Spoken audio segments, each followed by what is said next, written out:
এত কষ্ট হচ্ছে, তাহলে আনন্দীকে ছেড়ে যাওয়ার কথা কি করে বলেন? আনন্দীকে ছেড়ে, সংসার ছেড়ে আপনি কি করে থাকবেন শুনে?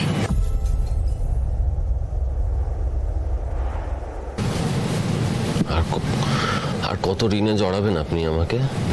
আর কত? মাথা থেকে অপরাধীর বোঝাটা নামতে না নামতেই আপনি ছুটলেন আসল অপরাধীকে ধরতে, তাও নিজের প্রাণের পরোয়া না করে। কোন ধাতু দিয়ে গড়া বলুন তো আপনি? তার আগে আপনি আমাকে বলুন তো, আপনি কোন ধাতু দিয়ে গড়া? হ্যাঁ, আপনি কি কিছুই বোঝেন না নাকি? কেন কেন গেলেন বলুন তো অনিন্দের পেছনে? যদি আপনার কিছু হয়ে যেত?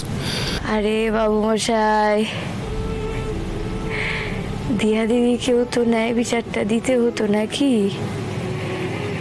আর এই যে আপনার সাথে এত বড় অন্যায়টা হলো, তার শাস্তিও তো অনিন্দ লাহিড়ীকে পেতে হতো।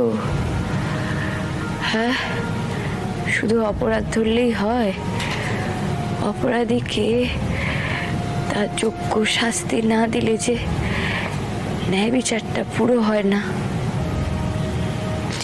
এত কাঠখড় পুড়িয়ে, এত কিছু করে ওই অনিন্দ লাহিড়ীকে ধরলাম, তারপর অমন চোখের সামনে দিয়ে পালিয়ে যাবে, অত সহ্য হয় না।